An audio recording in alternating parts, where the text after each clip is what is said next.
Welcome.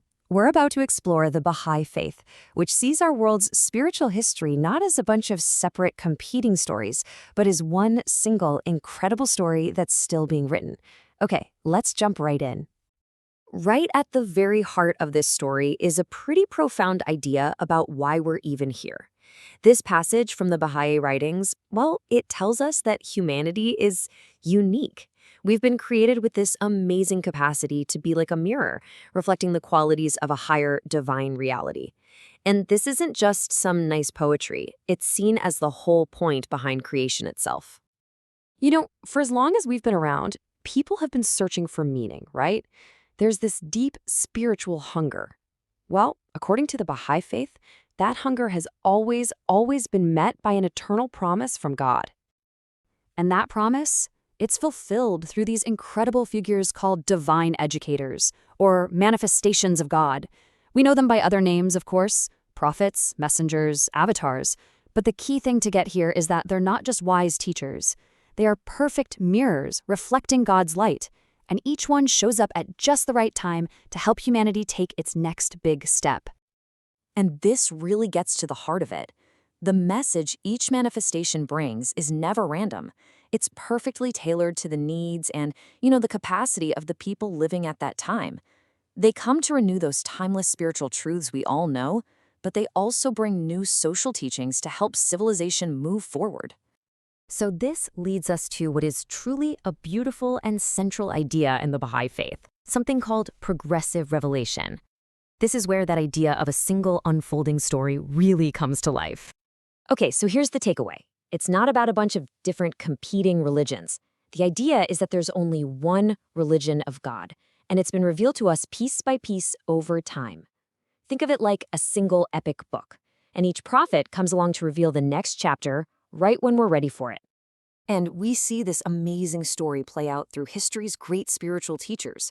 You have Krishna, who gave us the divine song, Moses with the law, Jesus, who was the embodiment of love, and Muhammad, who confirmed the prophets who came before him. Baha'is believed this divine chain continued with a figure called the Bab, who opened the gate to a new era, and has now led to the appearance of Baha'u'llah. And, this idea of one faith building on the last, it's not actually new. If you look at the Quran, for example, it says very clearly that it came to confirm the truth in the scriptures that came before it. Each new revelation basically gives a nod to the last one, creating this incredible, unbroken chain. There's a really great way to think about this, the metaphor of the sun, the eternal spiritual truths, things like love for God, loving each other, that's the sun itself. It's the same light always. But just like the sun rises each morning on a new day, bringing new warmth, each manifestation brings new teachings for that new time. Same sun, but a brand new sunrise, perfectly suited for the day ahead. And Baha'is believe that this new day, this new sunrise, has already dawned, that this is the promised time for humanity to finally come of age, and it's been kicked off by the appearance of Baha'u'llah. This is just an incredible passage. It's Baha'u'llah describing the very first inkling of his divine mission. And get this, it didn't happen in some grand temple. He was a prisoner in a dark, foul dungeon in Tehran back in 1852. It was right there, in that moment of absolute suffering, that he became aware of the mission he was meant to carry out. His title alone, Baha'u'llah, actually means the glory of God. And his coming is seen as the fulfillment of promises made in all the world's holy books. He's seen as the return of Krishna in a new form, the Messiah whose government of peace would have no end, the spirit of truth that Jesus promised would come, and the great announcement that Muhammad foretold. So the big question is, what is the core message Baha'u'llah brought for this new age? Well, it's nothing short of a complete blueprint for the unification of the entire human race. The absolute central point of his teachings is this, the oneness of humanity. It's this recognition that all our old divisions, race, nation, religion, class, they're just obsolete now. In his words, we are all the fruits of one tree and the leaves of one branch. That right there is the reality for our time. And building right on top of that foundation, Baha'u'llah taught, without a doubt, the full spiritual and social equality of women and men. He used this amazing analogy of humanity being like a bird. To fly, a bird needs two strong wings, one female, one male. Until both of those wings are equally strong, the bird of humanity just can't soar.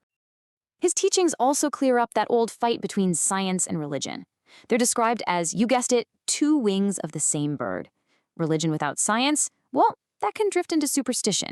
And science without religion can just become cold materialism. For humanity to truly progress, we need both, working together in perfect harmony.